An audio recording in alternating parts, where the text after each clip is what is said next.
இனிமே கண்ணை மூடிட்டு கடலை எண்ணெய் வாங்கலாம். ஏன்னா மந்த்ரா கடலை எண்ணெய் இதயத்தின் தயாரிப்பு. வளர்ச்சியும் வாய்ப்புகளும் தொடர தமிழும் தமிழகமும் தலைநிமிர மோடியின் கேரண்டி இருக்கு. பயம் எதற்கு? வெளிநாடுகளுக்கு 2000 கோடி ரூபாய் போதைப் பொருள் கடத்திய வழக்கில் திமுக அயலக அணி முன்னாள் மாவட்ட துணை அமைப்பாளரும் சினிமா தயாரிப்பாளருமான ஜாஃபர் ஷாதிக்கை என்சிபி என்னும் போதை தடுப்பு பிரிவு அதிகாரிகள் கைது செய்தனர். ஷாதிக்கின் நண்பரும் தமிழ் சினிமா இயக்குநருமான அமீரிடமும் என்சிபி அதிகாரிகள் 11 மணி நேரம் விசாரணை நடத்தினர். மீண்டும் விசாரணைக்கு ஆஜராக சம்மன் அனுப்பியுள்ளனர்.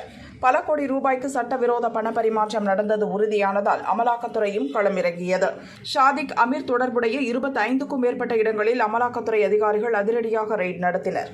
இதில் பல முக்கிய ஆவணங்கள் சிக்கின. இந்த பரபரப்பு அடங்குவதற்குள் புதுச்சேரி முத்தியால்பேட்டை காங்கிரஸ் பொறுப்பாளரும் ஈரம் ஃபவுண்டேஷன் நிறுவனருமான ராஜேந்திரனுக்கு என்சிபி அதிகாரிகள் சம்மன் அனுப்பியுள்ளனர்.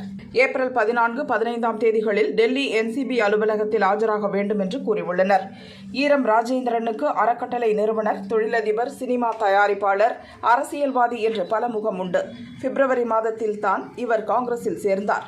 ஷாதிக் போதைப்பொருள் கடத்திய விவகாரம் வெளிச்சத்துக்கு வந்தபோது அவரோடு சேர்ந்து 2 பெயர்கள் அடிபட்டன. ஒன்று அமீர், இன்னொன்று ராஜேந்திரன்.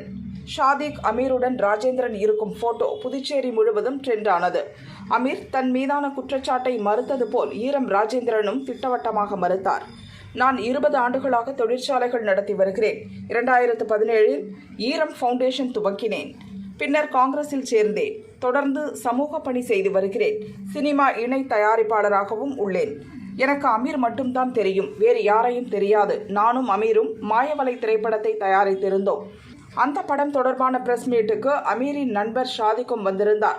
அப்போது எடுத்த போட்டோவை எனது அரசியல் எதிரிகள் பரப்பி வருகின்றனர் என்று சொல்லியிருந்தார். இந்த நிலையில் அமீரை தொடர்ந்து ஈரம் ராஜேந்திரனுக்கும் என்சிபி சம்மன் அனுப்பியிருப்பது பரபரப்பை ஏற்படுத்தியுள்ளது.